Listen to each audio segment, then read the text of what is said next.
an advocate, buddy in your corner, who's really essential to that, like, first pipeline, that first door that opens on your Seawolf journey. And she got this chair for free on Craigslist. So our vision together is to transform this chair into a mustard 1970s, just super chair and a half. This thing is huge and it's crazy comfy. So there are a lot of good things about this chair that I'm trying to maintain. So as we destroy it, we get rid of this brown, kind of maybe a little hairy upholstery. We're going to look to try to preserve as much of this wood as we can. We're going to use as much of the same like parts as we can salvage. We'll replace anything that needs to be replaced. So like sometimes you get a piece of used furniture and there's a weird smell. Sometimes that smell is fixable, right? Like we can work to disinfect the cushions or the padding. Sometimes it's not. Sometimes you have to just get rid of everything. So a lot of the fun of destroying pieces like this with the purpose of upcycling is that we really get to problem solve and kind of peel back the layers of this puzzle to figure out what the rest of the journey looks like. We've got fabric on the way. We've got lots of cool stuff on the way. So today I'm really here just to kick off with some energy. Welcome all of our live stream listeners, not listeners. I listen to a lot of podcasts, so that's what I got. What is it? Viewers to this event, and encourage you to donate. And of course, I would love for you to donate during my time. But I am not a part of this student organization competition to help fuel donations. So if you're interested in donating, of course you could sprinkle in a minimum donation of $5, right? You could go, yeah, I'll give you $5. And that could be, helpful for us to make sure that looks cool. We've got some cool animations that are going to pop up, as that happens.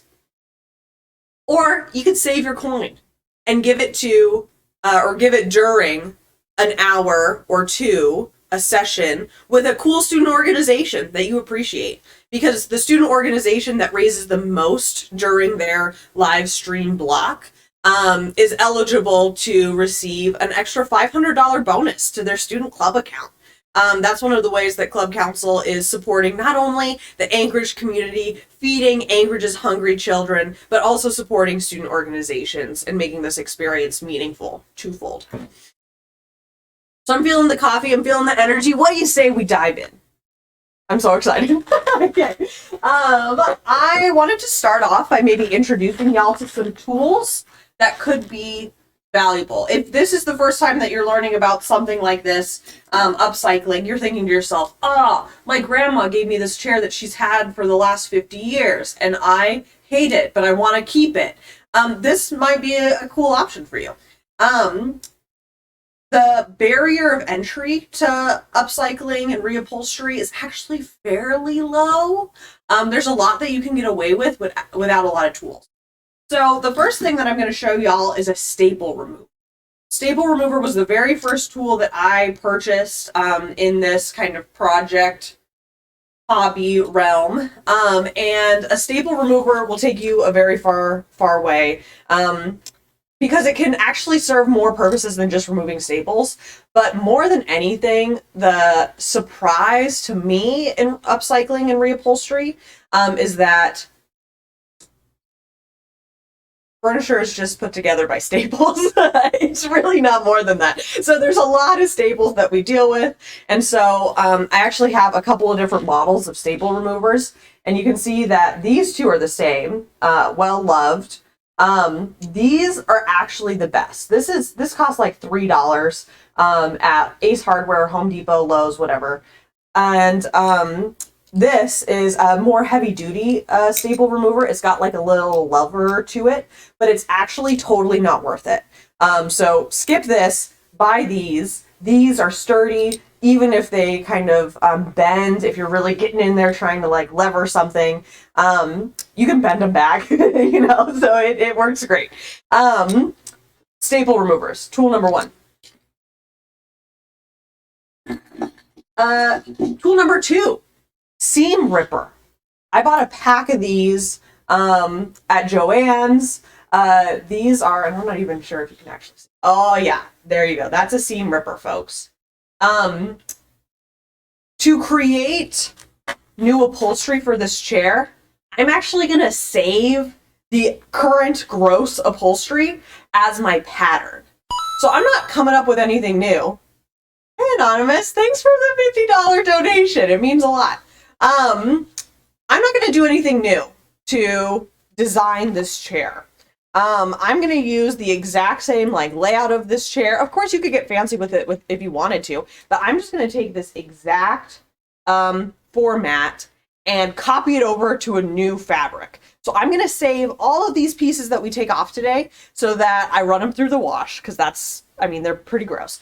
I run them through the wash and then use them as the template to cut out new pieces of fabric.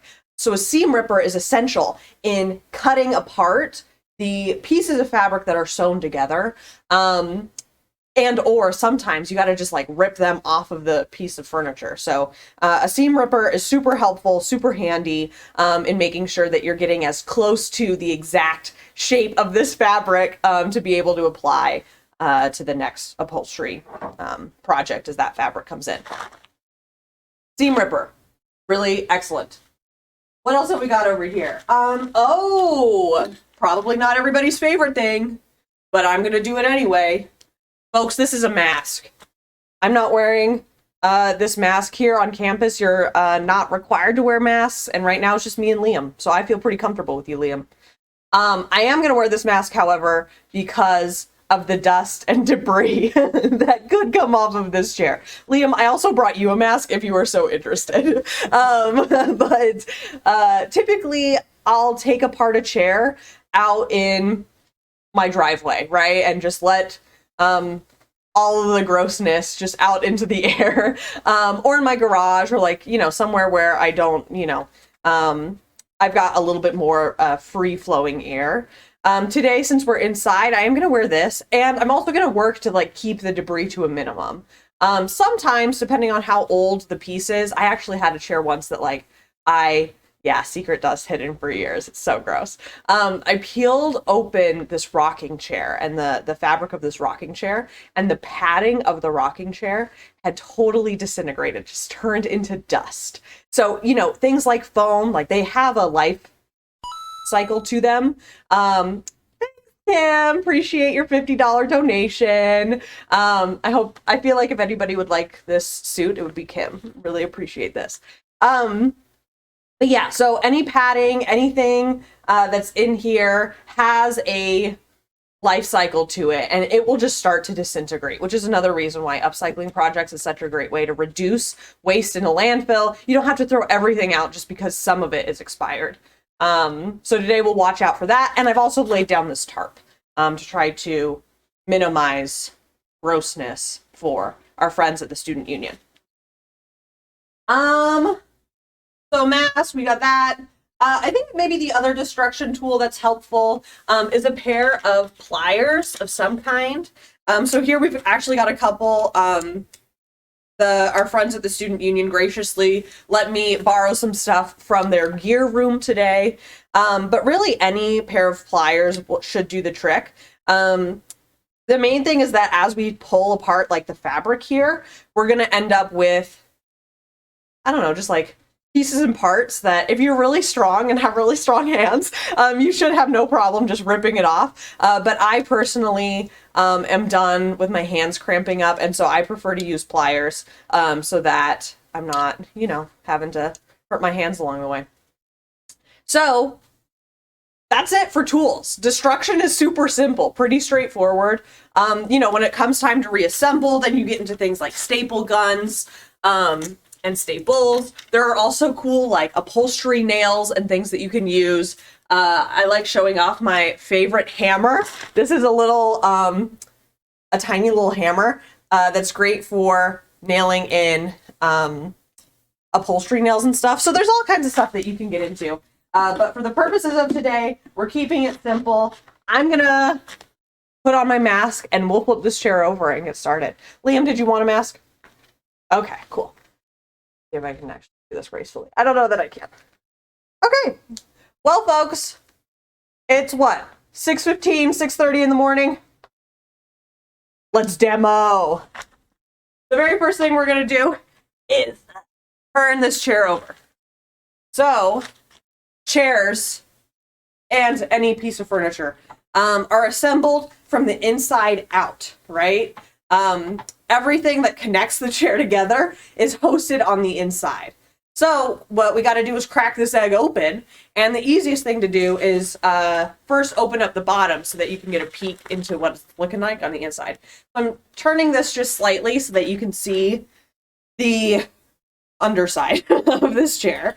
You can see that we've got some felt, not felt, what is this? Like a tarp of some kind that is totally ripping. I'm guessing that there was a cat that liked to live inside or hang out inside this piece of furniture. That's often why you see these types of rips. We've also got legs, and these legs are actually super cute. They're super small, and most furniture legs are just screw on. They just screw on and off. So as I take this off, I'll show you guys what this looks like. It's got it's a piece of wood, and this is actually good to see. So this piece of wood is cracking. It's a heavy chair, right? Like that could make sense. It's got this huge bolt, this huge like screw, that screws up into the piece of furniture to hold it down. And this is the entire structural integrity of what keeps your chairs off of the ground, your couches, that kind of thing. So we're going to keep these. I'll do my best to fix them, like this one that has a crack. And we might refinish them, but in all honesty, you can't really see them on this piece. So I'm just going to take them off, put them to the side. And as we do everything here today, everything that I'm putting over to the side, again, I'm saving. I'm going to keep that through to the end of the project until I absolutely know that I don't need it anymore. So we'll do this. All four of them are going to come off. And that's going to free up this like felt piece to come off pretty easily.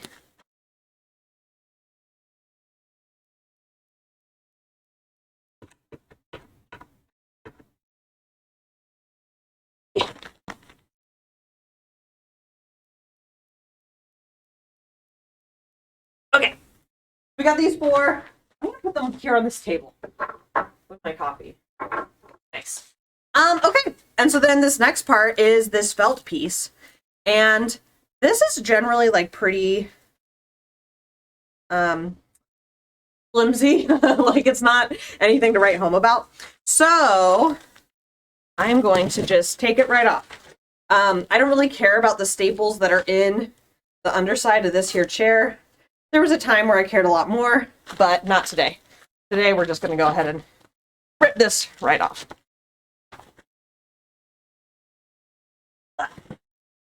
So, oh my goodness, already you can see, I'm not sure if you're picking this up, but like just clouds of dust and debris. Okay, but now we have a very good picture of the inside of this chair, don't we? So this is actually just gonna be garbage. I lied about saving everything. This like felt piece is just garbaggio.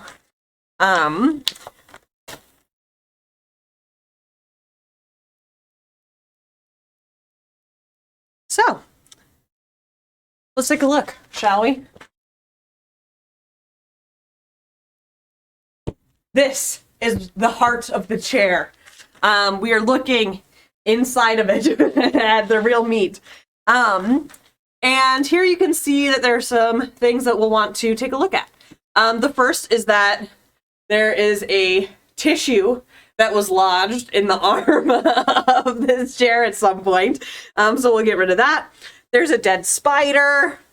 All kinds of cool things that end up in your furniture over the course of, you know, decades or whatever. This furniture has a frame. All of the fabric on the outside is stapled to this outside edge. So you can see here, this is like an arm. This is a side. And as you upholster, or as we take this apart, you'll see that this whole edge folds in and it gets tucked under, and it's just stapled here. And this is all that's holding this piece of fabric to the edge of this piece here. So that's happening all the way around, front, back, sides. You'll also see that we've got these corner pieces. That is where our feet were bolted into. In all honesty, the springs look like they're in great shape. You can see that the springs here are held together by these like wires. So these are wires that go horizontal and up and down. And these can sometimes break. Oh, you know what? As we're doing this, take a look at this. This little wire here is loose, loosey-goosey. So is this one. I wonder if they're definitely meant to be held down somewhere. But these are just loose. That's interesting. I'll take a look at that. Maybe it's because they're the backside? But the springs then weave into where these wires crisscross. And the springs all look great. The springs aren't broken. They're not dislodged. So they're in a pretty good place. Happy about that because that's by far the hardest part of updating. Hello! I love the chat. So we've got some cool things happening underneath here. And so like I mentioned, a chair or any piece of furniture is built from the inside out. So if we're gonna take it apart, we have to go from the outside in.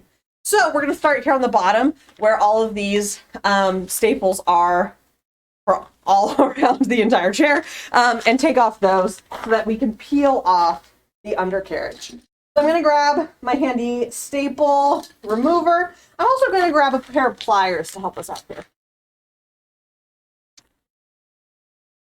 What you're looking for is the edge that is folded down over the rest. So what I'm seeing here is that the back, if this is the side, on this side, I'm looking at the back over here. The back was the final piece that was laid because it's on top of all the other pieces. So that's what I'm going to start with here.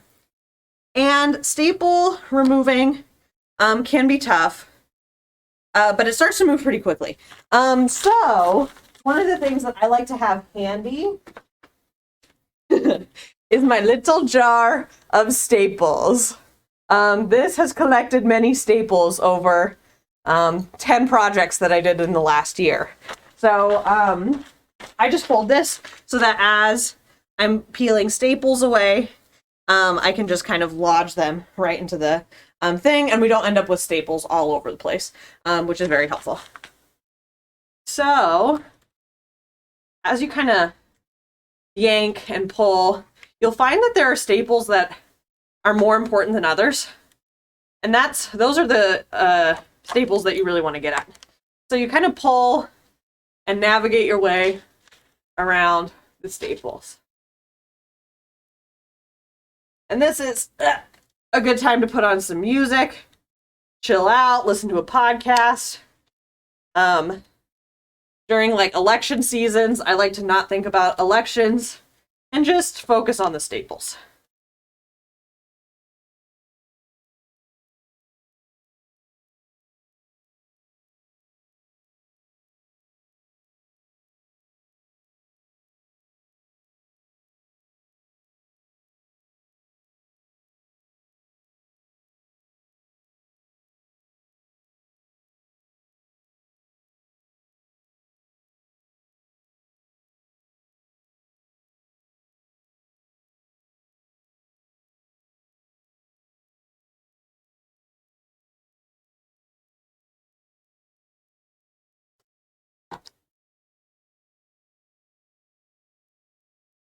So I'm super excited about this fundraiser because, like I mentioned earlier, $10 feeds a family of 4 a meal.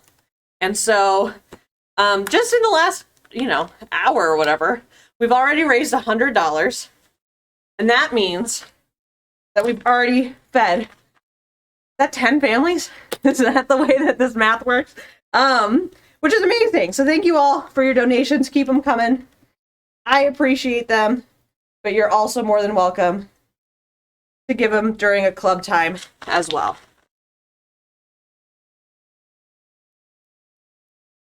Okay. This is really where you start to work up a sweat, which is exactly what we're going for.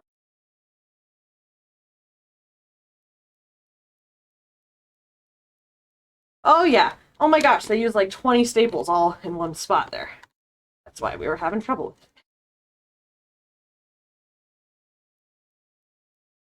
with it. Oh. Let's see. I listen to a lot of comedy podcasts. So not all that I like, you know, listening does not equal endorsement. It might be a good way of putting it. Some of the podcasts that I've been really enjoying lately, I've been a big H3 fan for a long, long time. Since before they were doing a podcast and they were just H3. But the H3 podcast is pretty good. They do like 3 or 4 a week, which is helpful if you like to do podcasting or listen to podcasts while you work.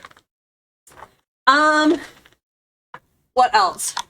There's a fun one called Taste Buds, which is a argument podcast where 2 comedians argue and debate which foods are better.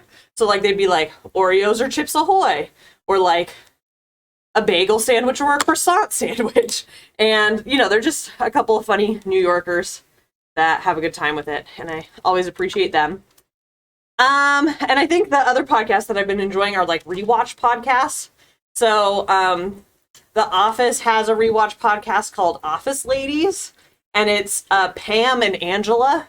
Well, not Pam and Angela, you know, it's like the actors of Pam and Angela, and they're super cool. The other one that I've started listening to recently is the New Girl rewatch podcast. And I actually only watched New Girl for the first time like a year ago. And it was really good. I really enjoyed it. And so this rewatch has been fun because it's kind of fresh on my mind. And that's with Zooey Deschanel and then a couple of her what is it called when they're not co-hosts, co-actors, co-stars. Thank you, Liam.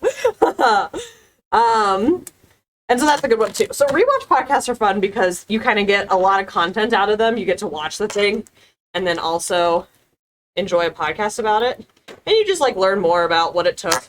For The Office, I've, you know, always loved watching The Office, and it's always been a good time. So I can not have to rewatch the episodes. I can just tune in and know exactly. I'm like, oh yeah, I remember that. Oh my gosh, I've actually seen Brian Baumgartner, if that's how you spell his name, or pronounce it. I've seen it on my Apple Podcast like app as a recommended podcast, and he's been doing a lot of, I don't know, PR. He's been doing the rounds with other podcasts promoting it. So maybe that's something that I should get into next. I believe it's a solo podcast. And from what I understand, when he has other like people on and they do interviews, it's more about like them as a person and less about like the show, which I think is also an interesting approach because there's a lot of Office content, as I'm sure you know. Okay, so we're getting to the bottom of this piece here. And for the most part, I'm able to just kind of wedge my way around. And what I'm planning on doing... Oh, that tissue just fell. Gross! So what I'm planning on doing here is I'll finish up this piece and then flip the chair over so that we can pull this piece up and take a look at what's on the back end. The back of a chair is fascinating. It tells a lot of the story about what this chair needs, what it looks like, where it's been in life. And so we'll see that all as we open up this back.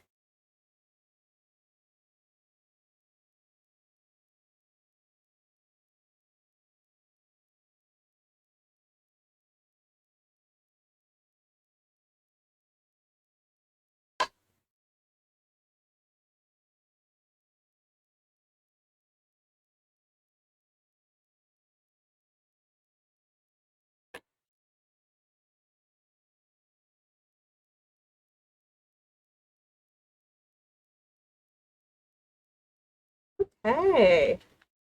I'm making progress. So as you can probably tell, the places with the most staples are typically the corners. And then from there, like, a lot of the staples along the way are like placeholder staples, right? They don't really matter very much. They're not like integral to the integrity of the chair itself. They are just here, a part of it. So what is important is to be careful. As you pull, you'll find that these staples just end up kind of sticking out a little bit. And so just be careful of yourselves, your hands, as you work on it. And one of the things that you can do is just hammer these back down. But I'm going to try to kind of pull them out a little bit. I can get a handle on them, and I really can't. Okay, they're just too small.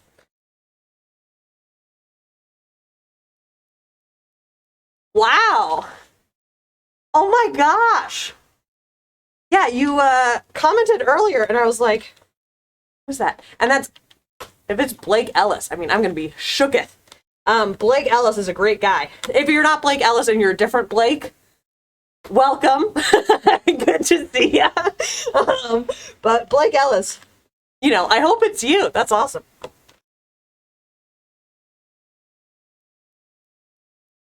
A couple of years ago, Blake and I were at a wedding talking about how he needs to make a visit up. And I feel like that's one of the best parts about living in Alaska, especially if you have family or friends in the lower 48. Visits are such a fun way to like experience the state as it is. And we've got, if it is Blake Ellis, it is Blake Ellis. Okay, great. The Malenkovs are coming up in a couple of weeks. And we're going to have a lot of fun.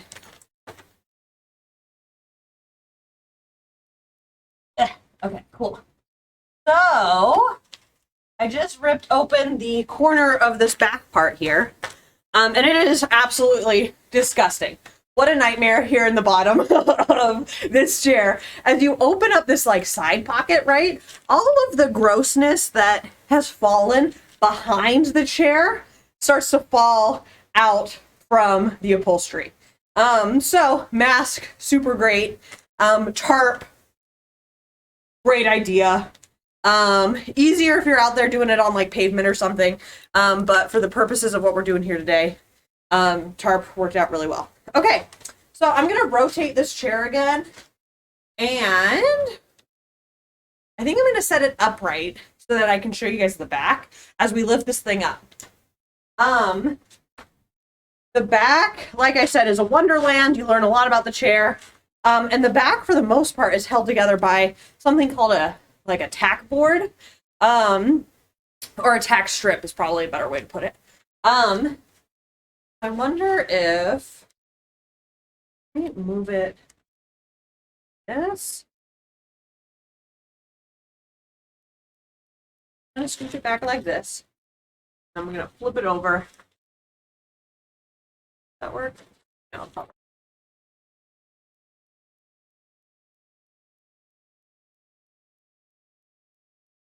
Oh.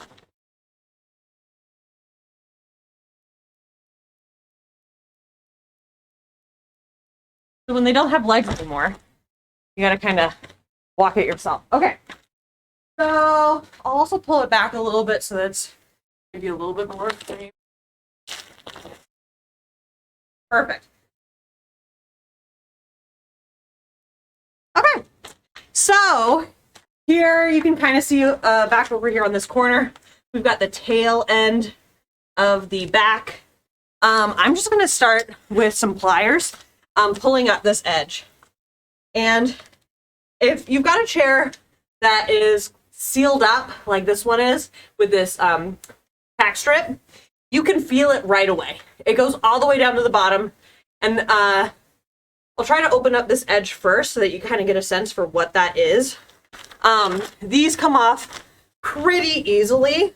The gist is that they are the way that like a staple staples something to a chair or to anything, right? Like it's just a couple of prongs that go bah! and they go in really hard and really strong so that that thing stays there. A tack strip is essentially that. It's like, we're going to just jab into this thing to mount it really hard, but it's all connected. So it's all in one big line that everything is jabbed in together. And it makes for these really clean seams. So when you're looking at a piece of furniture and you're like, how did they make it like so nice and seamless? They didn't sew this and pull it over the top. They use this thing to put it in place. See, it comes off really easy. Nice. Okay.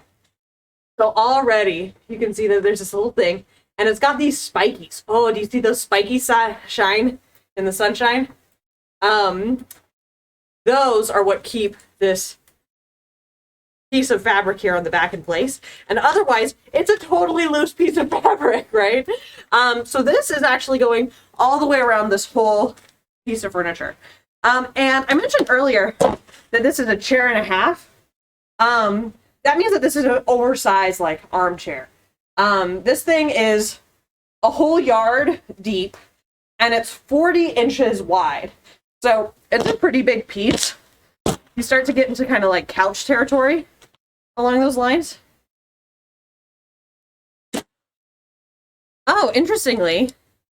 Okay, now we can really start to like peel into this thing. Okay, so spiky tack strip on the edge here has a metal backing, right? So it's this whole piece of metal with a whole bunch of spikes going through it, and they just hammer it into place. The top, however, you know, you can imagine that this is maybe slightly expensive. It's really not that expensive, but slightly.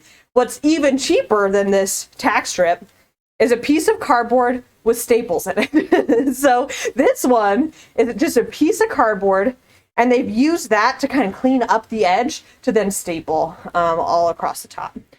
And these staples are wild. There's like a whole bunch of them. So we are going to be gentle with this. Down the line, like when I'm probably at home one day, I'll just, you know, be watching TV and be taking out all the staples of this piece of fabric because they do come out fairly easily. But today we're going to leave that for now and just set this to the side.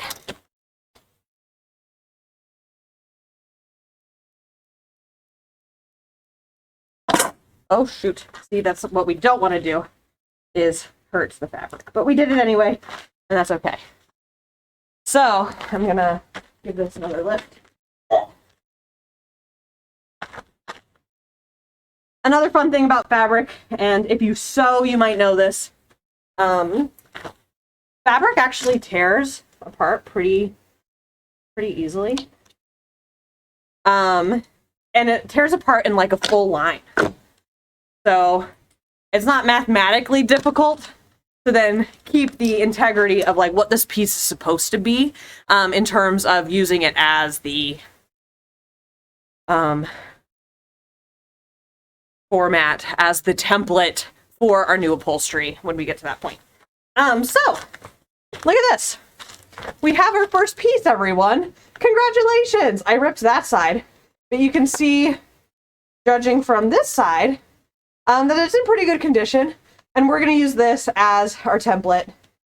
Some things that are worth noting. You can see some like wear and tear on it. You can also see that at the bottom, there's like a crease where it folds under. So this is all going to be really helpful when it comes time to make that template, because we're going to use a piece that is this size, that has room to then be folded over as part of the tack strip, to be folded under, to then adhere to the bottom. So if you were just taking like the dimensions of the chair and cutting fabric for that, you would miss all of those like couple of inches of fabric that you need to secure everything in place. So excited about this. All right, we'll put this over to the side. I'm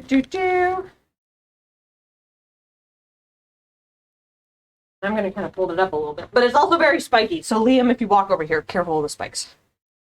Okay, so let's take a look here at the back of the chair. Now you can see that we've got some different coils, some different springs happening in the back of the chair. Backs of chairs are typically reinforced with these S springs. that are just a line of springs. And I actually have a free S spring over here.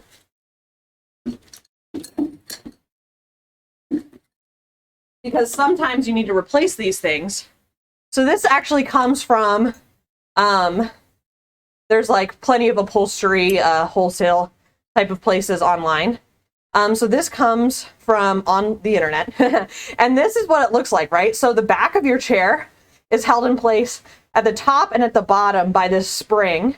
And the spring is what gives it that like strength when you sit back, right? The reason that you don't just totally fall into a pillow as the back of your chair, especially armchairs like this, is because it's got this lineup of springs that are supporting you. And then the cushion hangs out on top of those so that you do get that little pillowy feeling, but it's not like you're sinking in to a cloud that's held together by a wood frame. So this is pretty cool to see, and cool to see that they're all, again, in good shape. None of them are dislodged. None of them are doing anything crazy. So that means that we can preserve all of that. I think the structure of this chair, the bones of it, are in really good shape, and that's going to help us a lot because all we have to do really is upholstery. Knock on wood. Hopefully nothing crazy happens as we move through the rest of this project. Okay, so we've got the backside off. One of the other things that you can do when you check out the backside is see where the inner parts are now connected. So, but what I mean by inner parts is that we've got the back of this chair, and this is actually interesting. It's just a flap. See, so this cushion that sits on top of the springs is just like a flap of cushion. And toss it this way, you can see that not all of the upholstery fabric is necessary for the entire flap, right? So this is some kind of like waxy burlap that's used as a filler fabric for the parts that you're not going to see, right? And so it just doesn't matter as much if it's actually made of upholstery. So I think the next thing I'm going to do is take off this flap, because this just is going to blow in the wind. It doesn't have, it's not fundamentally connected to this chair other than by staples. So we can just get rid of that.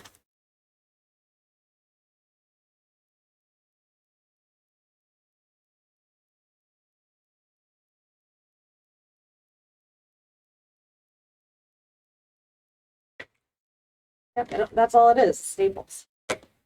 Just as we suspected.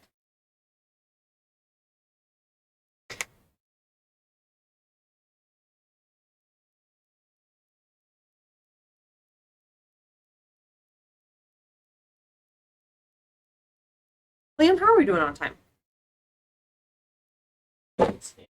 Oh, cool. Awesome.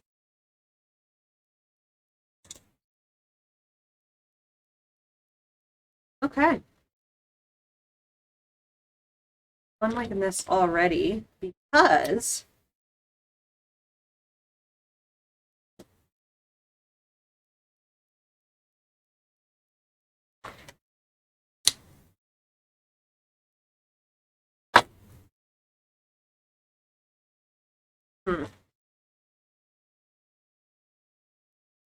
So I'm going to take a pause because as I've started to take off this flap, the integrity of the fabric isn't strong enough, this like filler fabric, that it's coming off just like without a hitch. So I'm going to approach it from the bottom first and remove some staples before it comes time to tear off the flap. And I'm hoping that that will help. Man, they really went all out with the staples.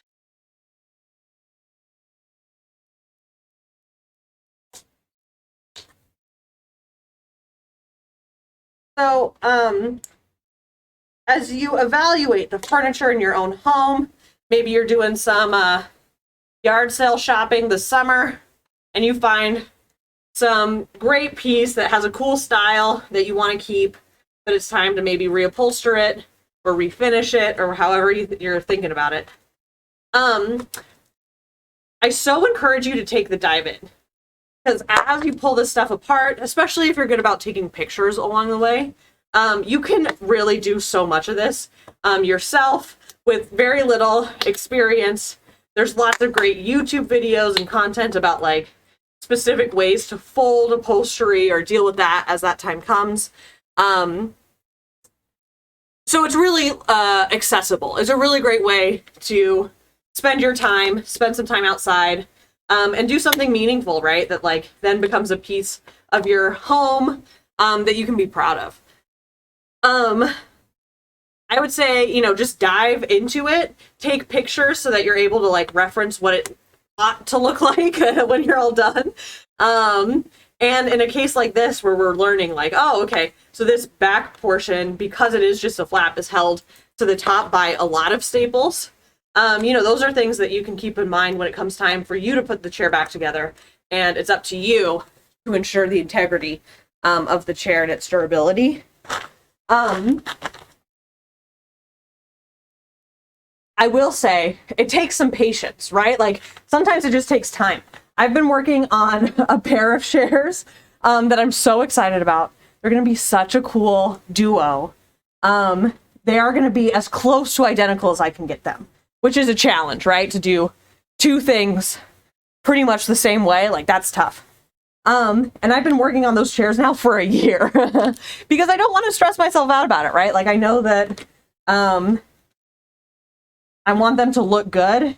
And so to me, the look of it is more important than the timing of it. In the meantime, it's given me like some time to process and to think about what I want to do with the chairs. I ended up refinishing the frame and the wood of those chairs and then decided that I didn't like it, right? So I had to start all over and resand them all down and refinish them. So it's worth taking the time to make sure that you get to a point where you really are proud of it and that you like it. But it does take time. And so I think sometimes on TikTok, you'll see people like, they'll like, you know, pull in a chair and they'll go like snap and then it's all redone. And it just takes more time than that, right? It takes more energy. But it's worthwhile and it's a lot of fun and it's some good problem solving along the way.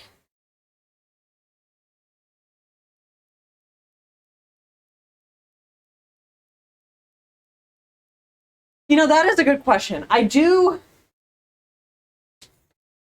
say you can wear whatever. I've worn like absolutely garbage clothes and it's probably good too. Coveralls are things that I've invested in now because of like the debris and I just don't want to get like my own clothes gross. These coveralls, however, are so fly. My mom got them for me, if you can believe it. She saw them at an art show. One of the artists like wore these. She was like, where did you get them? And she got them. So I really appreciate that. I like wearing them in her honor. And, you know, maybe the chair does pick up on the vibe. You know, maybe it knows it's in good hands, that we're looking to do something cool with it. We're going to take it to the next level because I'm dressed at the next level. But yeah, this is actually these coveralls debut. I have not yet worn these. I have a pair of blue coveralls that are like mechanics coveralls that I've been wearing a lot and they're great. But these, I was so excited when I got them and I was like, I have an event coming up that is going to be so good to pull these out for the first time. The other thing, as long as we're talking about coveys, that I thought about mentioning is that I draw a lot of mechanical inspiration from, you guessed it, the mechanics of Formula One.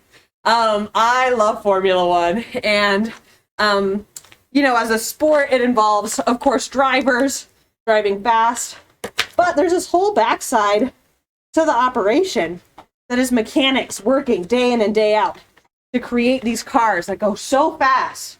And they all wear like matching outfits. So every year they come out in their new matching coveralls. And they're just so cool. They're so awesome.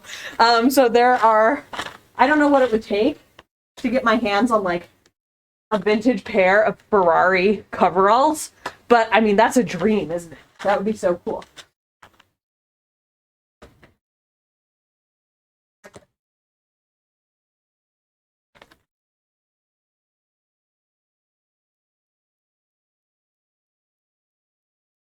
Okay, we are getting to the last parts here of this. Oh, there we go. The flap is off. And looking at this flap, it's interesting to see. See if we can kind of bring it over here. Okay, so the flap doesn't actually have anything keeping the flap together other than the staples, right? That kind of makes sense. You don't need to, overdo it if you're going to staple it all together anyway. Don't worry about sewing it back together. When you open the flap, you'll see that this is all a lot cleaner, right? This is not things that get wedged into the bottom of the couch or in between the cushions. This is stuff that, you just sit on. And so, also because this is closed up, and yeah, not attached to where somebody is really like sitting for years. It's just really clean in here. And so this is all cushioning that we'll be able to salvage. I will clean it and disinfect it, but it's definitely usable. And this is as good a time as any to show off like the way that your cushions are assembled. So you can see, of course, there's like the upholstery section here. That is the fabric that you see. And directly underneath that fabric, you've got this cotton barrier. So it's just like a layer of cotton. It's like a seam, I guess, is the best way to describe it, or not a seam. What is this? Yeah, just a layer. And this protects the fabric from the cushion itself. The cushion can be kind of scratchy, right? And like kind of some pieces of furniture, especially like very traditional pieces of furniture, are filled with hay or raw wool. And so that's, something that adds body to the piece, but isn't something that you really want to like sit directly on. So rather than just throwing a whole bunch of hay into a bag and calling it a pillow, they actually wrap the hay with a lining. A lining is the better word. A lining so that the hay can hold its shape, but the hay and the fabric are separated by something that kind of buffs out the feeling of the hay. So, like I mentioned, this is going to be a really great piece, really easy to hang on to. But it's cool to see that you've got like this cushion, the lining, and then the upholstery all working together to do something good. So, again, we will just put this over to the side and on to the next piece. Alrighty. So, now we've got lots of cool things. Let's see. How do we want to continue? My instinct, I'm totally out of camera. My instinct is to continue working from the outside in. But I am enjoying taking a little like stop and talk break. So I think before I dive back in, I'm going to grab some more coffee. Good stuff. Good stuff. I'm not sure if Blake is still tuning in. If you are, Blake, major shout out. You're awesome. Blake recently got married to a lovely, lovely young lady. And so I'm just so excited for him.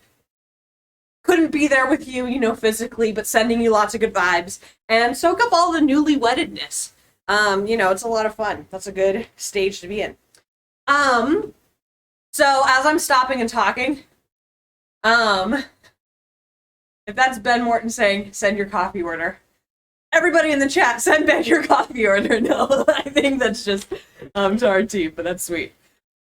Oh, it's Cody. Cody, oh, appreciate it. Yeah, Blake. Excited for you, man. Okay, so let's talk a little bit about the cushion. I love cushions like these. You can see that this cushion is nearly square. Not quite square, nearly square.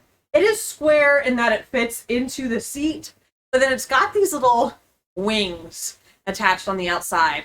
And these wings kind of polish up the look of the piece. These have kind of gone out of style, but it is really helpful and kind of a classic look to have these wings so that the cushion, slides into its place, but then has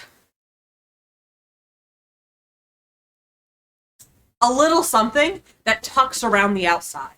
So, when this cushion kind of slides into place, you're not sliding around in it, but it just kind of wedges it up against the edges of the armchair. and keeps it from moving around too much. These wings do complicate the upholstery process, right? Because it would be easy enough to cut out a square and form like a box cover that you pull over just a square cushion on the underside. But we're not going to do that, right? So here, fascinatingly, you'll see that this cushion has on the back side a zipper, right? So this is an upholstery zipper. They're heavy duty. They're not meant to be like zipped over and over again. So, you know, if we unzipped this, we'll find that it probably has quite a bit of, oh yeah, okay. So it is a little bit harder to unzip than your standard zipper. But it's sturdy, right? It's not meant to be unzipped all the time, maybe for like a cleaning every now and then, but not very often. So we've got the zipper on the back end, and this zipper is attached to a panel. So here we've got a panel where it's like a box that the zipper is then sewn into, I guess is the best way to describe it. So if you're building a box and a box has 6 sides, you take one of those sides that is a square, and then you cut it in half and throw a zipper in it. So that's what makes up the back end of a lot of cushions. This is like a pretty standard type of build.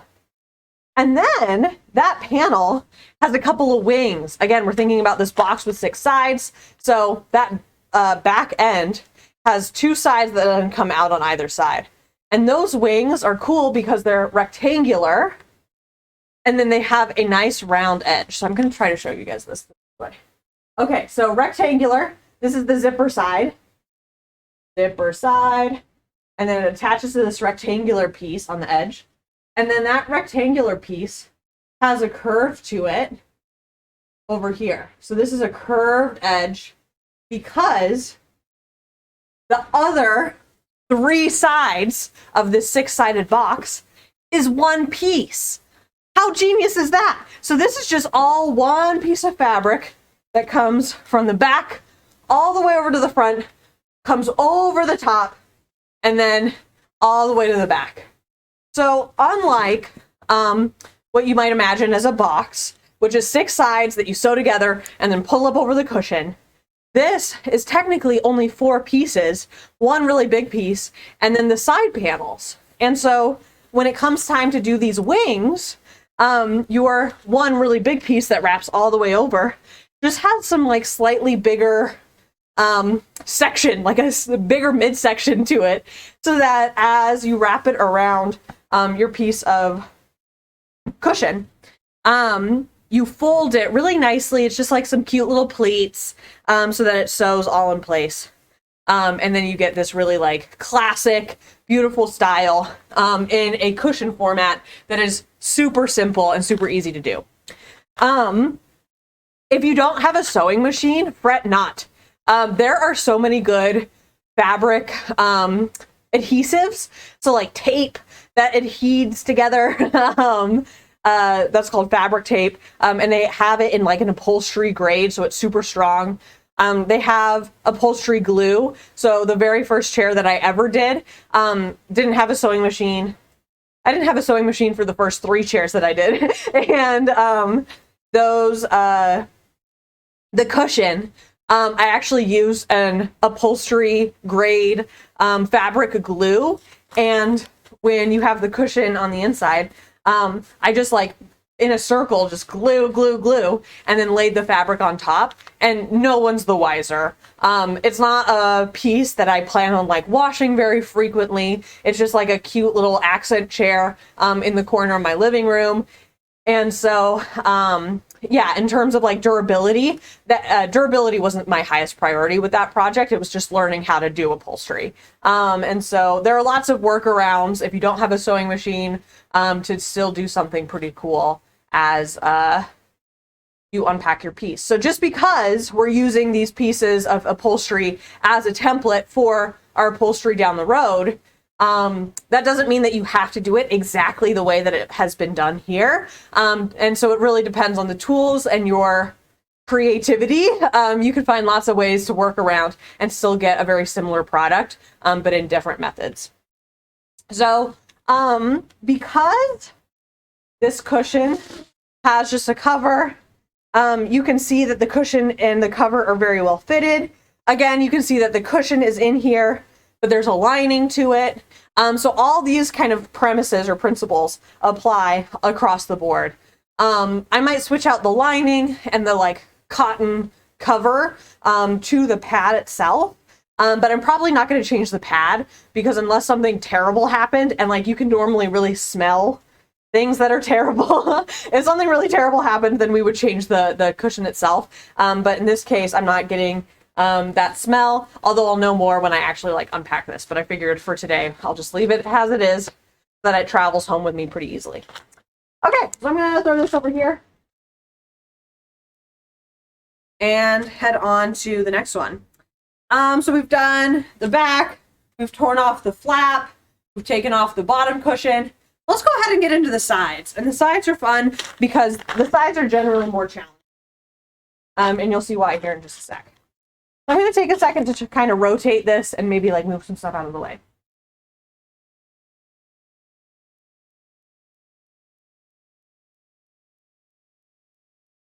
We'll do this right here.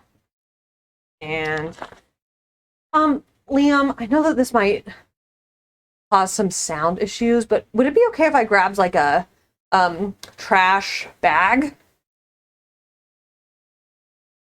Michael, thanks for donating $20. Did you know that feeds 2 families of 4? $20. That's 2 $10, and every $10 supports or can feed 1 family of 4. So that's awesome. Thank you so much. Blake, shouts out to you. Would love to have you up, man. Yeah, absolutely. You know, our door is open to you. Alaska is such a cool place. I think a lot of people on this stream will tell you Alaska is a very cool place.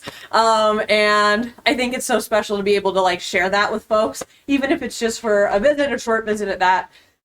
You know, it's really special and it means a lot when people come up. So you are more than welcome. And thanks for tuning in. Happy that there is some support for my Colorado roots. Blake used to, this is so much more detail than I ever planned to get into on this live stream, but Liam will be back to put things in focus. I don't know why things got out of focus, but he's grabbing me a trash bag. Oh, there it goes. Okay, so it's just automatic. Very cool. Blake used to play football, like little kid football, with my partner. Amazing. So we go way back. Heard a lot about Blake before I actually met Blake. And real Blake, as I met him, you know, just blew all the things that my partner had told me about him out of the water. So it was really sweet. Awesome. Oh, thank you, Liam. That's really great. I'm going to try not to use too much of the trash bag, but it will be nice to be able to throw some stuff away. So here at the top, I've got this side panel. The side panel, as I mentioned with the back, is affixed with this to the bottom here, right? Just by folding it over. And what I can feel in this side panel is a little bit more cushion than the back had. So the back was just a loose piece of fabric tied to the frame with some tack strips.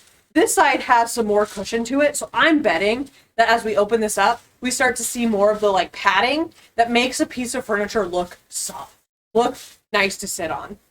I'd also venture to guess that as we undo the bottom, oh, cheeky.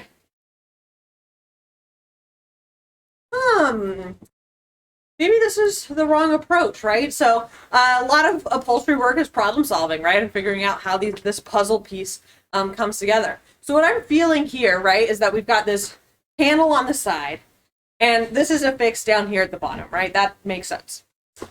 But what you can maybe tell from the camera view right now is that this panel meets up with the arm cushion. And so this is where you rest your arm on the armchair. This is what we got.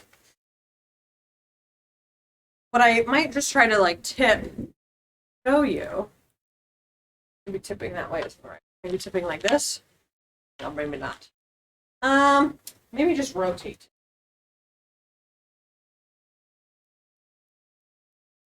Rotating will be the way.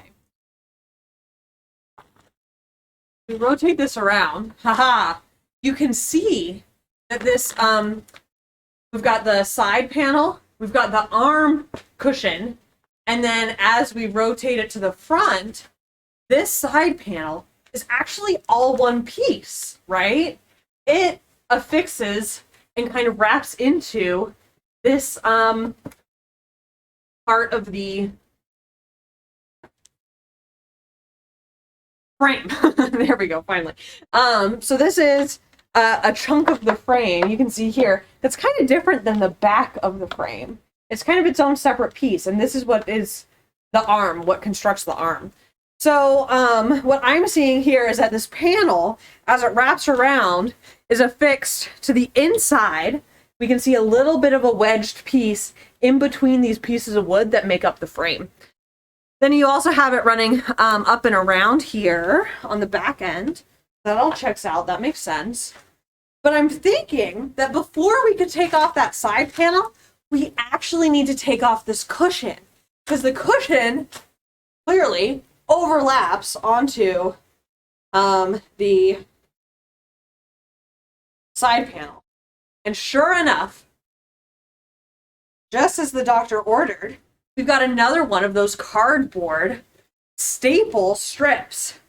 So those can be kind of ouchy. I'm just going to start to loosen up those staples with my trusty staple remover to give it some leverage.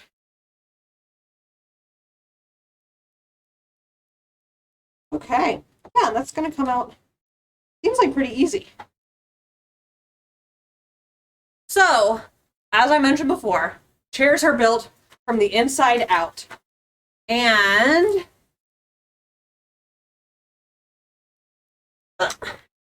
as we pull apart this cushion, I'm guessing that I'm going to be able to flap it, similar to how we took off the back flap. So it's just a flap that is adhered to one side and then flipped over to then be attached on the inside. But the alternative approach, I think, to this arm cushion is going to be that rather than being affixed on the back side of the chair, right, and then flipped over the top, this piece is actually going to be affixed on the inside of this chair. So we're going to find the other side of this piece on the bottom of the chair. Starts to get a little complicated here, but if you stay with me, I promise you, we will find the answers that we are looking for.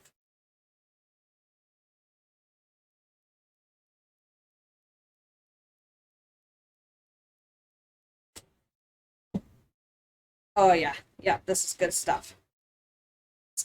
Right out just the way we want it to.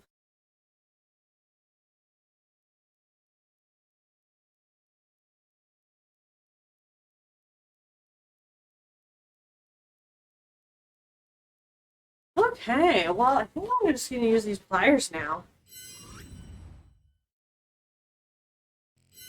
Sorry. Those are cool transitions. Hey, we love that. Okay, here we go. So, oh yeah. As you start to really like yank, I find that sometimes it's easier to just use like brute strength, and be smart about using leverage of some of the pieces that you're working with. So you can tell here that as I, attach. Okay, so let me see if I can show you guys a little bit. I've got this huge pair of pliers. I'm going to take them and chomp on the piece of wood. Yeah, seriously. Gonna chomp on this piece of wood. By wood, I mean the like cardboard strip that could be like an actual plywood or something. And then I'm gonna like use my body to kind of pull it up against the couch itself. So I'm not, Superwoman over here. Speaking of superwomen, Jane, my partner over in Student Org Services, is amazing. She is so strong, and it's been so cool to see her.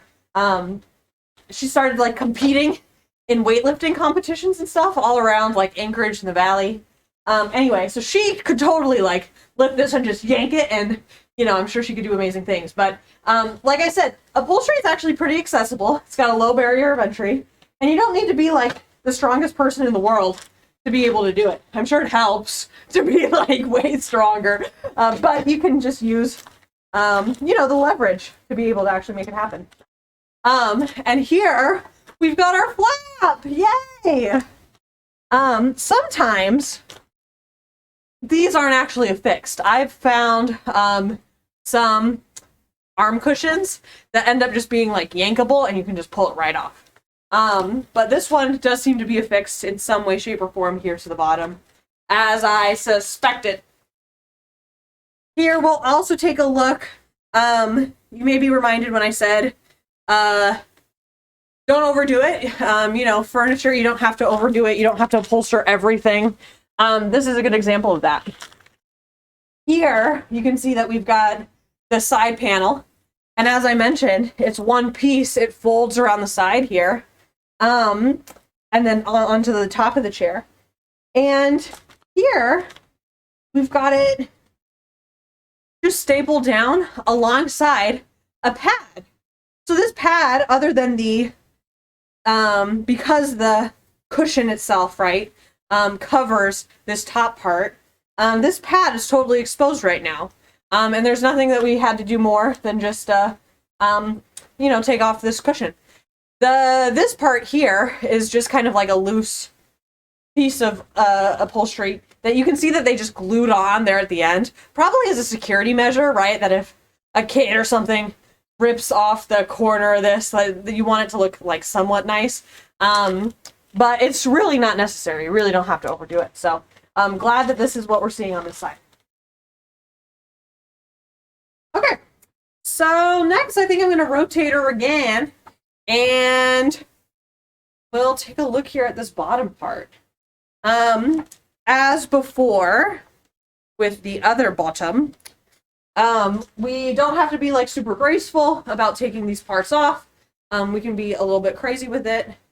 I am being slightly neglectful of some of the staples that are protruding from this piece. So normally it's good to just be very like attentive with your pliers, taking things out, and to make sure that you don't like stab yourself with a staple down the line. Today, for the purposes of this live stream, I'm just moving kind of quickly through the removal of these panels so that we can get in and see the bottom of the chair. And I will go through at a later date and clean up the staples. But I do want to heed a warning to my friends. We're going to put this on a dolly. And so I would just, I don't know, maybe I'll work up a sign that says, do not touch, or something like that, so that nobody touches it and then hurts themselves with the staple. Okay, so I'm thinking that I'll just kind of pull this baddie around as we did before, so that we're looking at this corner here. Because this edge, what we're going to want to be looking at, this is the side of the panel, and this is the underside of the panel that we are now going to be ripping off. And as we learned with the first one, whoever put this chair together in the first place really wants to make sure these corners are well stapled down, right? So that's where we're going to find the most tension, the most anger here on the back end. And I might even actually, we'll see. Let's see how easily.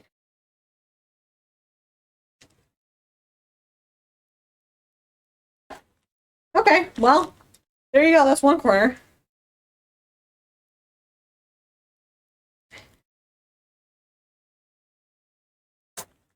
Oh, yeah. That's maybe not what we want to do. But it's interesting to see that already we've got a corner where the fabric, and it's kind of hard to pick up on camera, but the fabric is over the top, and it's kind of the same color as the wood, which is why it's hard to pick up. But here we've got a foam piece, and the foam which could also be called batting, is a little layer that makes it soft to the touch, right? So you're not just touching fabric over wood.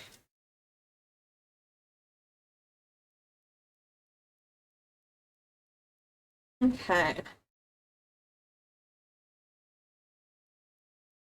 Okay, well, I don't know why, but this section right here was being especially finicky, but we should be good at this point.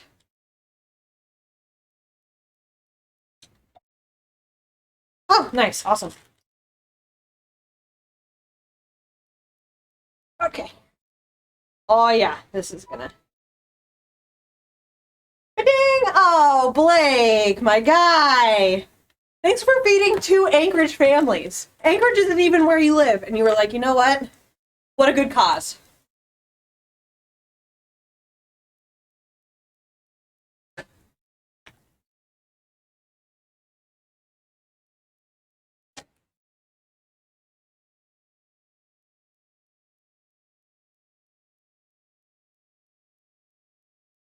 Okay, so this bad boy is coming off here. Once we have the underside done, we'll move to the back, and all of this is happening pretty quickly. So what I didn't want to have happen was to have a whole bunch of staples here in this tarp. But you know what? I think I'm just gonna have to make do with what we can, which is quite a few staples on the tarp. That said, we'll be sure to be safe. Bye, Blake. Thank you so much for tuning in. Have a great rest of your day. Really appreciate it.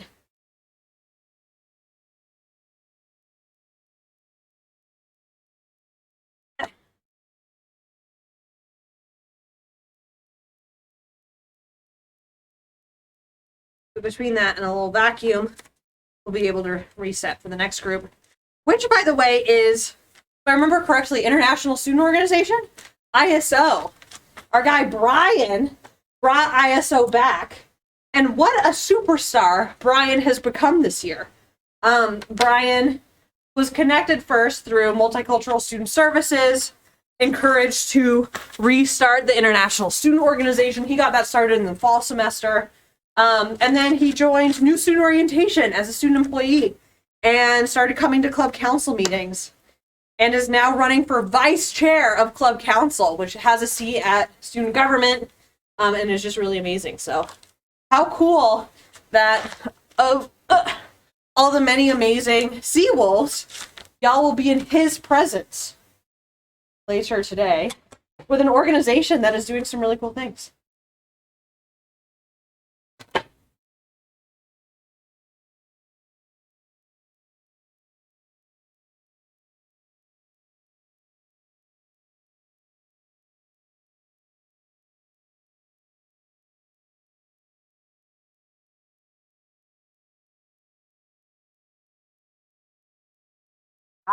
Okay, great. We're here on the last corner.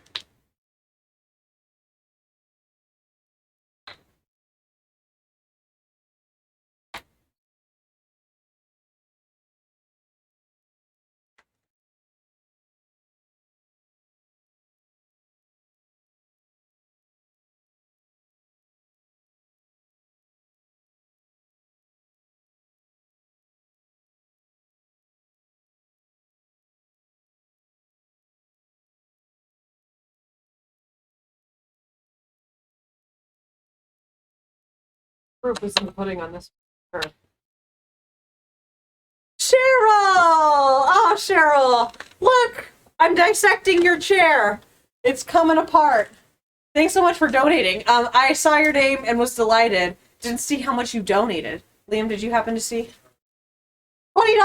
Cheryl, thanks so much for your donation.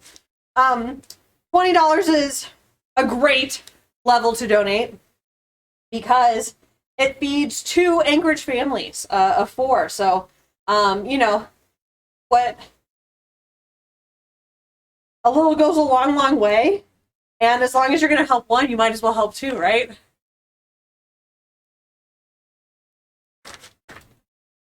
Okay.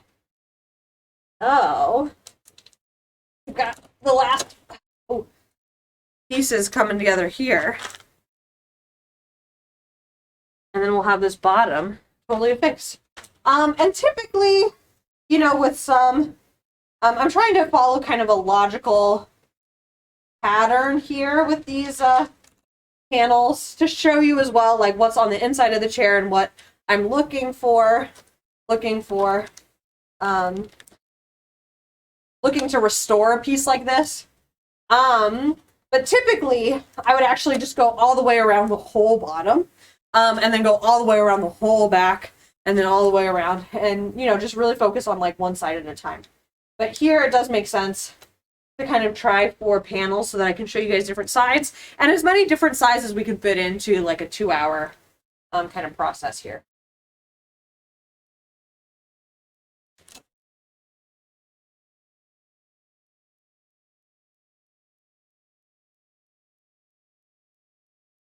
Okay, this corner is proving to be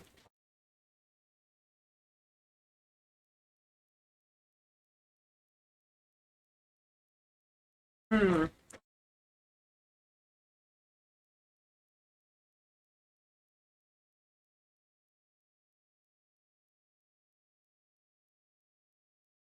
folks, I certainly appreciate the opportunity that Club Council and the Esports Lounge created to live stream chair projects for the first time. I've never done a live stream before. If you're interested in chair stuff and want to see more of this, and really want to see the finished product, as it's going to take a couple of weeks to get this bad boy finished, you can follow my project Instagram. That's Columbine_upcycled on Instagram, and take a look at what this is going to look like. But in the past, I've only ever done like, oh, those are great. Thank you, Liam. In the past, I've only ever done like not warps. What's it called? Time lapse. Thanks. Producer Liam coming in with some good lingo. Yeah, time lapse in the past, and never a full live stream. So, who knows? Maybe we'll continue the tradition there towards the end. Upholstery, especially a project that's already kind of like predetermined, isn't as engaging of a live stream as some of the other live stream events that we have coming up later today. So a lot of these student orgs are going to be playing video games, playing board games, live podcasting, that kind of thing. And they actually have some really cool audience engagement opportunities packed into the work that they're going to be doing. So on, you know, some games, if you donate $50, then you can tell like one of them, you know, you can only turn left or whatever for the next 5 minutes, and have, you know, some engaging opportunities with them there at the end there. Okay, so we are now to a point where the bottom piece is largely disconnected. I am finding a little bit of a conundrum here, and that is we've got these gorgeous wood panels that we are hoping to preserve to the fullest extent possible. I'm not really going to be able to show you guys and keep the back open the way that we want, but the arms hold into these wood panels on the sides, and so we're going to want to keep those as best as we can. But the fabric is tucked into those wood panels, and I'm not exactly sure how they are affixed. It could be glue, it could be some kind of staple, although I'm not sure what kind of staple, because I've gotten all the staples down here that I would need. So we're going to find that out later and see how how this edge here is wedged into this wood panel. For the time being, we will just move over and try to finish off this side.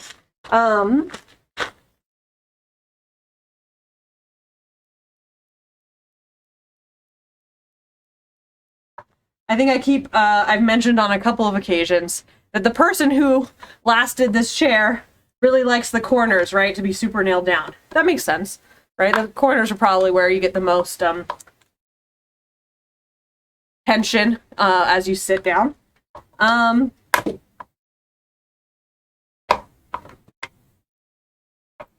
But it's interesting to me, at least, one of the things that I like about upholstery is that it does say so much about the artist, the person that constructs these or puts them together. In a lot of cases, the construction of furniture, especially these days, is done by factories, right? It's a big operation, oftentimes a combination of robot and human work, and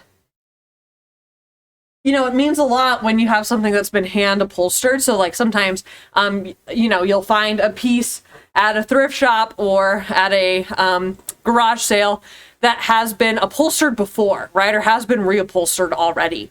So you'll see that there's kind of the original piece, and then there's somebody else's interpretation of that piece layered over the top through that reupholstery.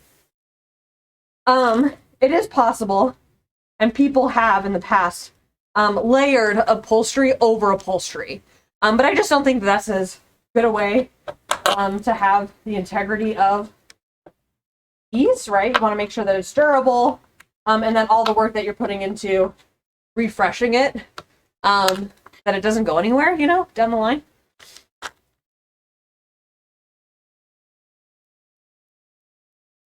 Okay. So this backdrop here.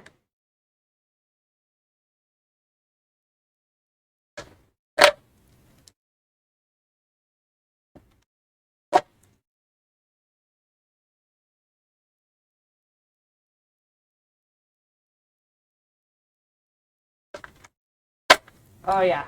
Yeah, just maybe it takes some time to find the right place to start, but then you can just start jerking it and it comes right out. I do want to mention, as we transition through the second hour of Allie destroying a chair to kick us off and give us the energy that we need on this Friday, our goal today is $2,500. You can see that there's kind of a runner at the top of the live stream where we've raised $160 this morning. Hey, that's great.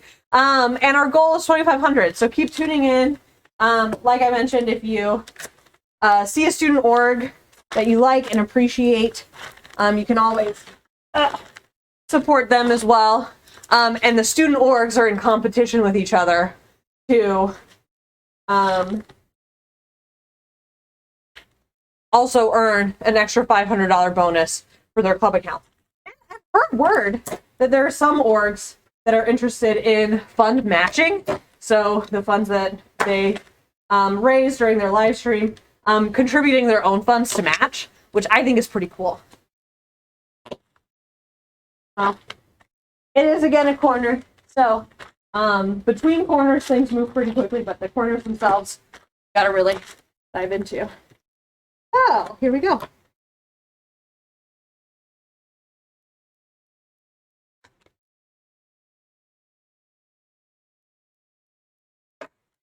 Nice.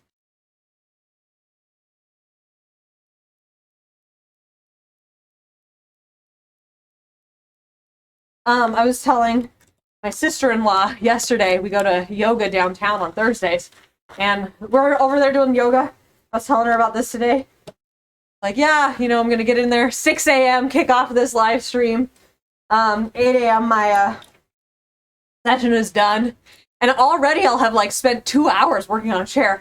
That's more than I typically do, in a day. Like, normally by 8 a.m., I've woken up, had coffee, gotten ready, and I'm, starting to get ready to, head to work.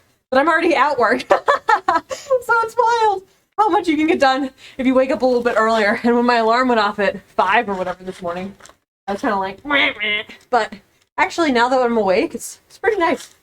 It's a good reminder. Certainly over the pandemic, I got into the habit of sleeping in until the absolute last moment. And then I went through a phase where I was getting up to do yoga in the morning, try to set my day off right. And I was like, oh yeah, if you wake up early, you can have a whole productive morning before anything actually starts to happen. And then it's not like you're waking up, to go to work or go and do whatever you've got to do, but you're waking up to enjoy the day. And honestly, doing a chair project like this, doing something with your hands is such a good way to really like kick off the day. Do I think staying on daylight savings will make it harder or easier in the winter in Alaska? Staying on daylight savings. Okay, so embarrassing moment. Maybe y'all can help me in the chat. I am paying attention to, I see this like congressional push to, I think, stay on daylight savings, but I'm confused about which one is daylight savings. Is it when we go forward or is it when we fall back? I don't know. Is this daylight savings currently? Summer is daylight savings. Okay. Winter time, daylight savings. So, it would be brighter in the afternoon. No fall back. Yeah. I mean, as long as we can avoid springing forward or whatever we got to do to avoid that is great. Because that day when you don't get to, when you lose an hour of sleep, I was traveling because it was spring break. And we got into Anchorage. They're like, it's 1:55. And I was like, great. And then we got off the plane and it was 3 a.m. And I'm like, oh, no. So as long as we avoid that, I'm on board. I think having it be lighter in the winter time, could be helpful. But also, that also means that it's darker until noon, like that could be really tough for folks. I will say the winter time, so on the winter solstice, if we had daylight savings. Oh yeah, tell me when the sun would come up. Oh my gosh. Sun would rise at 11:15 a.m. and set at 4:45. Okay, I mean, there's like a chance, right, that you would get for the majority of the winter time. Maybe some sun if you work a 9 to 5, like you would get like sun set after you went off from work. So, I think that there's value to that. But I also,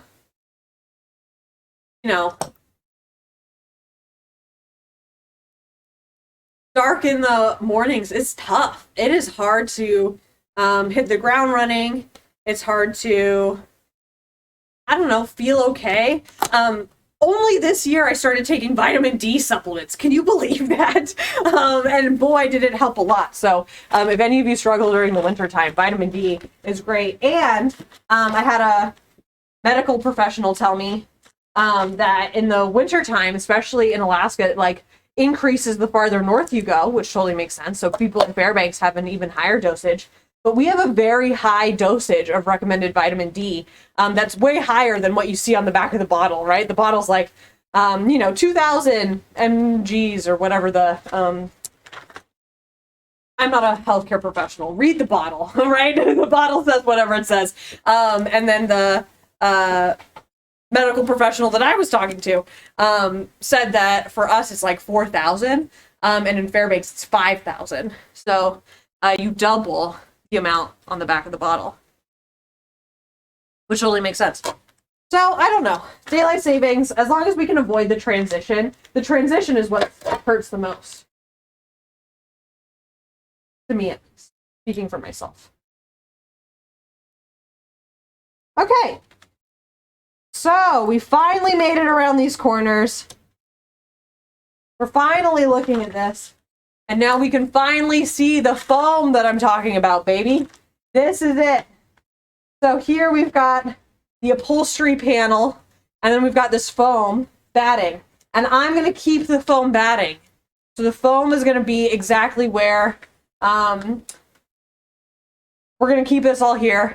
And the upholstery is then going to cover this. But what I need to do is peel off this side panel. And between the two side panels, I only need one, right? When we start talking about the sides, I can throw away half of the side because I'll just mirror the one side panel that works for me. So for this one, I could just like rip this bad boy off. If you had scissors, you could cut it up into a whole bunch of different pieces and tear it off. So I'm just going to kind of get at it and start to understand how this is going to come off in relation to the front pieces too. Oh, okay. See, that's kind of a bummer, but that's okay. Here you can kind of tell. I'll do some more rotating.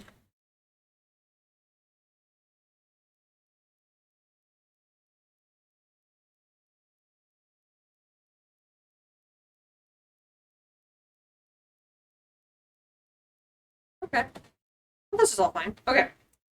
So, as I walk this back,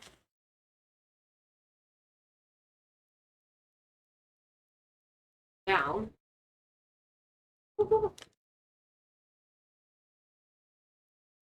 Aha. Okay.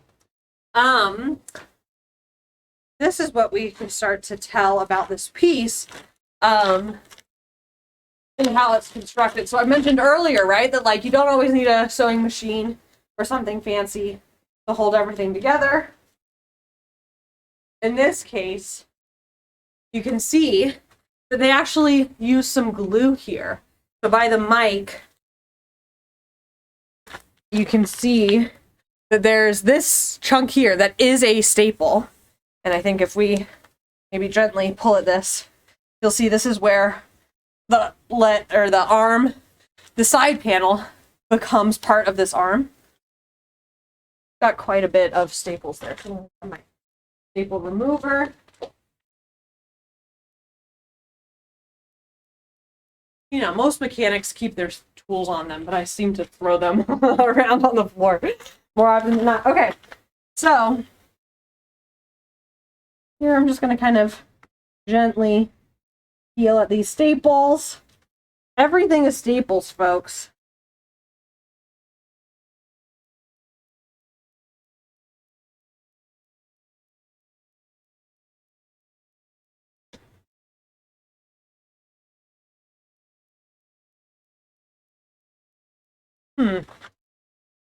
I'll also grab my pliers and try to pull a little bit. This might hurt the foam, the batting, but we'll do our best to keep it in good shape. Okay.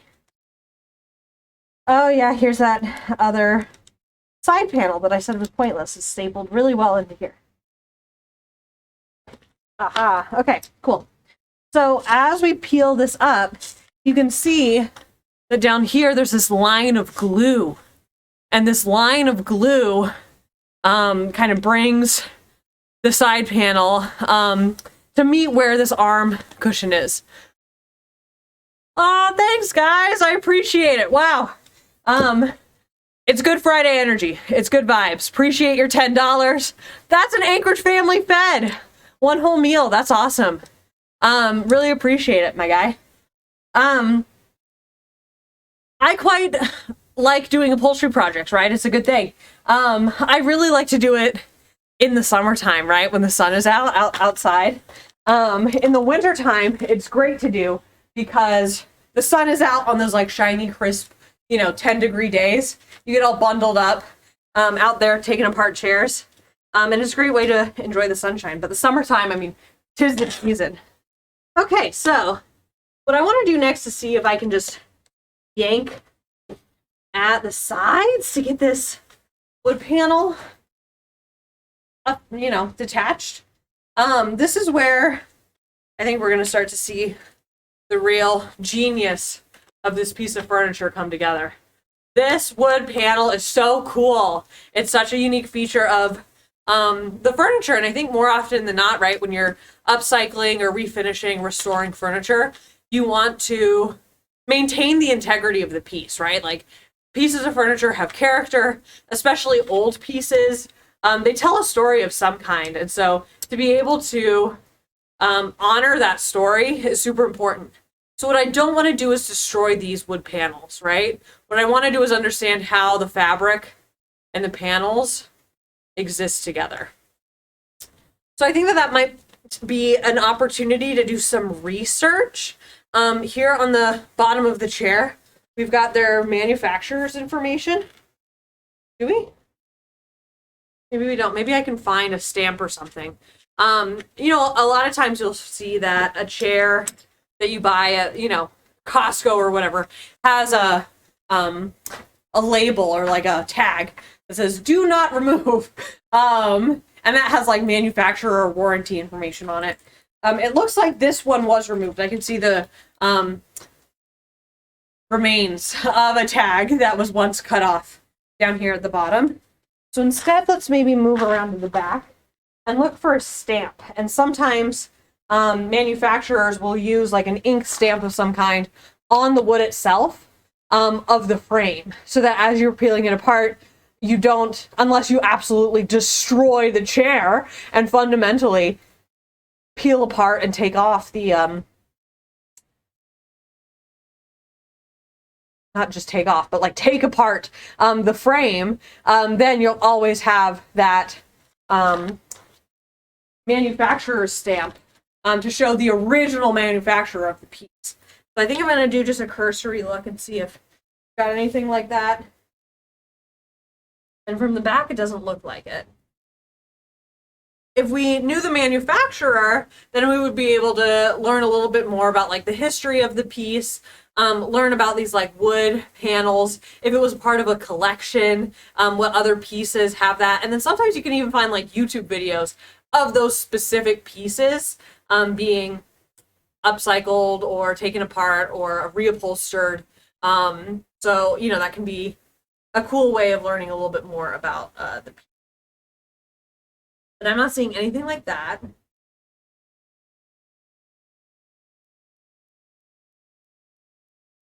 What else am I seeing?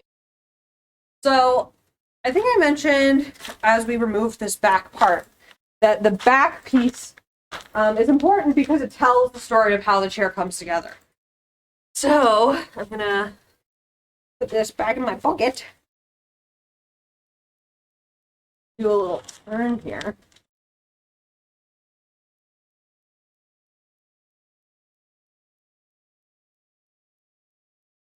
So that maybe our camera can see it a little bit easier.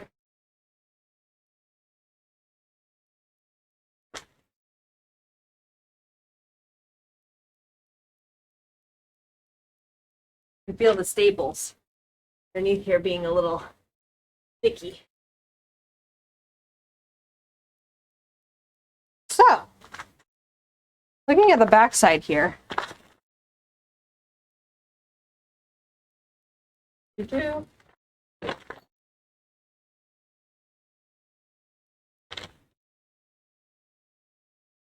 a little cleaning up here. Okay, so looking at this back side, if you look on the far side, and I'm not sure you're gonna be able to see it because it is gray, that gray felt that we had on the bottom is present over on the sides because it's what helps keep the upholstery kind of tucked into place. So if you can imagine the side panel here that we're dealing with, like we've got this arm piece. I don't know if you can actually see it. I can see it from like this top view, but it's a pretty like minute detail here. These side pieces are folded over, right? So they're the side piece. They're folded over and then they're pulled through the top of this chair into the back. So they're fixed on the back side of the chair, but they're wrapped all the way around to pull through the top side and then they pull into the back. So here I can see, and I'm like pulling right now on this like undercarriage, the side of the bottom of this this piece here. Liam, how are we doing on time? Oh, 10 minutes. Okay, cool. Awesome. Well, folks, I mean, this might be like a good place to start kind of wrapping up. I do want to share, because this is where like the meat of the reupholstery work actually happens. On the back side here, we've got these pieces that fold underneath and then are affixed on the backside. So between the frames and all of the pieces of wood that are built to construct the frame of the chair, we've got these like wedges of upholstery that this little, let's see, the staple remover, right, is super helpful because it can get into those little places where your hand really could not get in any other circumstance. So, I think because we're running short on time, folks, which is amazing, time really flies when you're tearing apart a chair. I might leave these pieces affixed on the inside of this chair so that they are not just like loose pieces that are flying around, although that isn't the biggest problem in all the world. I know that as we move into kind of the next section of this chair, some of the questions that I have are, of course, how we preserve those wood panels and how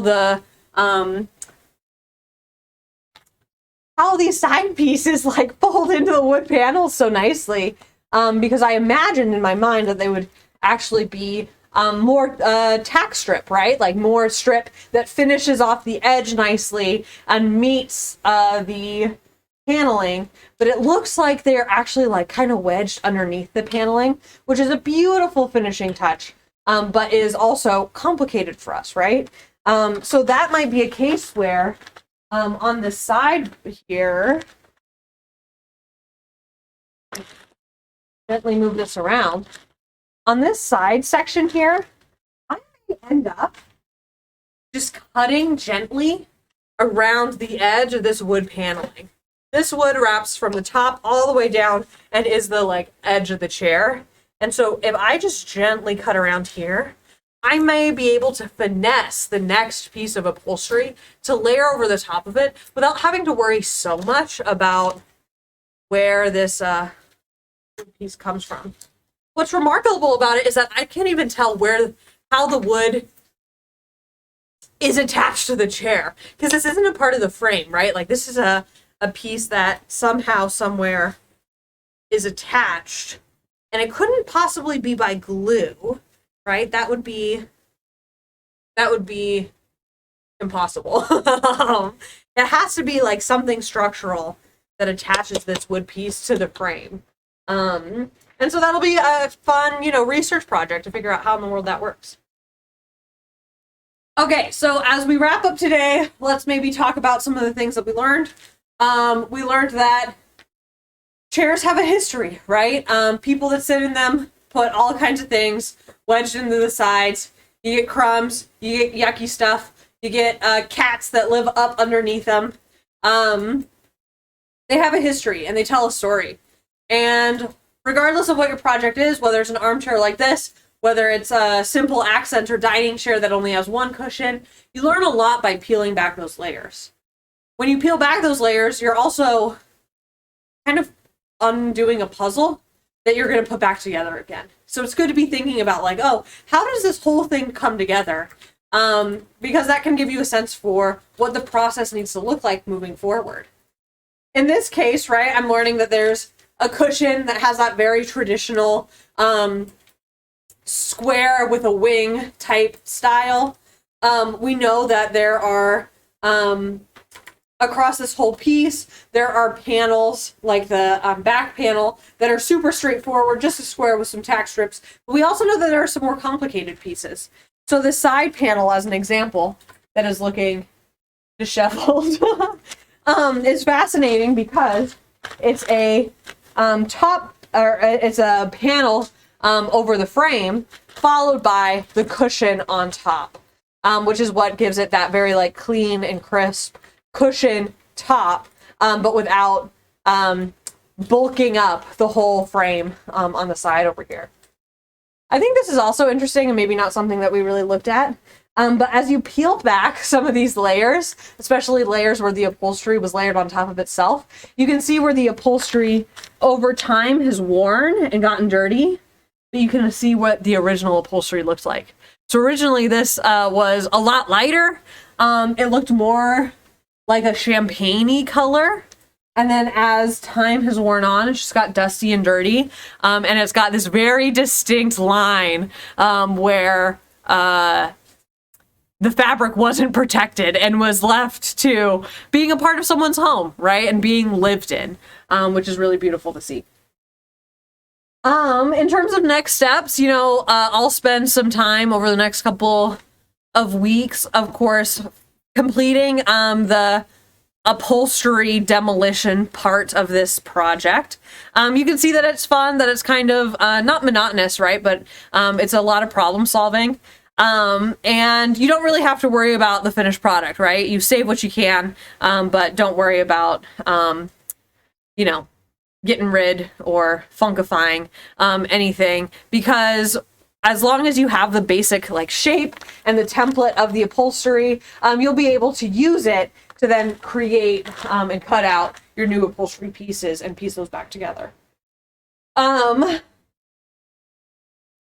demo can be a lot of fun. You end up learning a lot about the piece, but then the real creative practice comes up in the next session. And like I mentioned, you can see the finished product of this piece on my project Instagram, Columbine Upcycled. Really excited and delighted that this is a piece that, as part of its new story, right, is embedded in the Seawolf experience. This is for a friend, a colleague, someone that I just treasure getting to work with here at UAA. It is their chair, and it will be a part of their home. It's also a part of now this story, and this story, the Club Council and Esports Livestream is a part of this chair story. So, in a weird way, it's kind of odd that this chair is destined to be a mustard gold. When we think about green and gold, that will be right there, a part of this chair. So that's really special. Thanks so much for kicking off the live stream with me this morning. I think we're going to take the next couple of minutes to reset. I really do want to Liam vacuum really quickly before the next group comes. So we're going to sign off for right now and be back in a couple minutes with the internet. Yeah, 5-10 minutes. Great. With the International Student Organization and Club Council to wish you a very good day. But on behalf of student organizations, the UAA campus community, thanks so much for joining us today. And we'll see you in just a couple. Thanks.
Hello, everyone. I'm Matt Cosby, board chair of Club Council.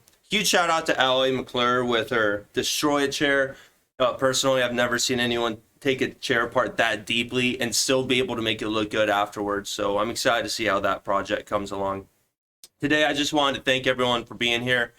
Of course, we are running this live stream. We are looking for donations for Children's Lunchbox. Again, guys, $10 pays for a meal for 4 people. So if you can, take that wallet, open it up, hand out some money for some kids that are starving in Alaska. Do you want to be cold in Alaska? No. Do you want to be starving and cold?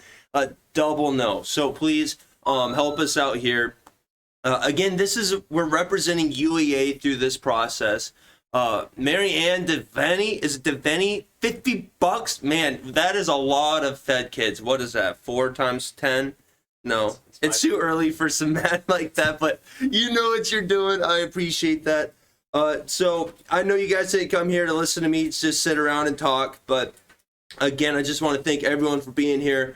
We are partnering with Beans Cafe. We are UAA, and Club Council and Esports have been the main participants and the workers behind making everything possible here. So thanks again so much. And it looks like we got a comment there, 5 families of 4. So really simple math, but it was just too complicated for me at this time. So once again, I want to thank you guys. We've got a nice video for you. We got a video for you coming up. And then right after that video, we've got Brian with the International Student Organization. These are great guys. I have no idea what they're going to do, but I'm sure it's going to be awesome. So tune in, stay awake, grab some Red Bull, drink a coffee, and we look forward to entertaining you guys today. Beans Cafe, in a nutshell, is all about feeding the hungry and the homeless without discrimination, without question. Beans Cafe, it helps out people in need. It ain't just the homeless people, it's people that are mentally ill or down on their luck. I'm grateful that I'm part of an organization that is here to help you when you need it. Donors have a choice about where they give their hard-earned dollars to. It's really, really, really, I think, important that we have accreditations and partnerships like we do with the BBB. It just instills that faith and respect and confidence in our donors. It's really important for people to understand the caliber of organization that we are. And by being accredited with the Better Business Bureau, that furthers our message and furthers the trust and respect of the community as a whole. We are good stewards of what is donated product, time, money, and we put those to the best of the use for our clients. Not only are we no questions asked for those that we serve, in a lot of cases we are no questions asked, or sometimes very hard questions asked about the people that we are hiring. Oh man, it changed my life.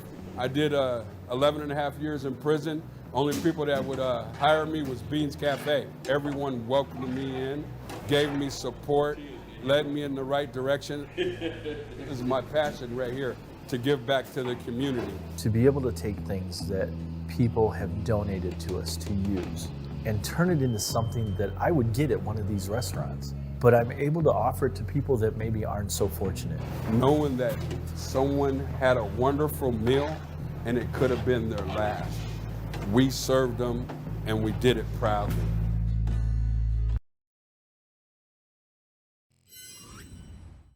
Good morning, everyone. We're the International Student Organization. My name is Leo Asturias. I'm going to be your presenter this section of the morning. Here in ISO, we celebrate diversity, and also we would like to foster a sense of unity throughout the campus. Here I have our president, Brian. He's going to be also talking right now here with you guys. Yeah. Hello guys, as Leo said, I'm Brian. I'm the president of International Student Organization here at UAA, and I'm glad you're here. We're gonna do some fun stuff, and hopefully you guys enjoy. And here we have our other members too. You want to go first, Tamia? Sure. Hello, everyone. My name is Tamia Bunton. Glad to be here. I'm Will. Awesome. Well, right now we're gonna have nice presentations made by Brian and Tamia. I hope you guys enjoy. Awesome.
Testing, testing.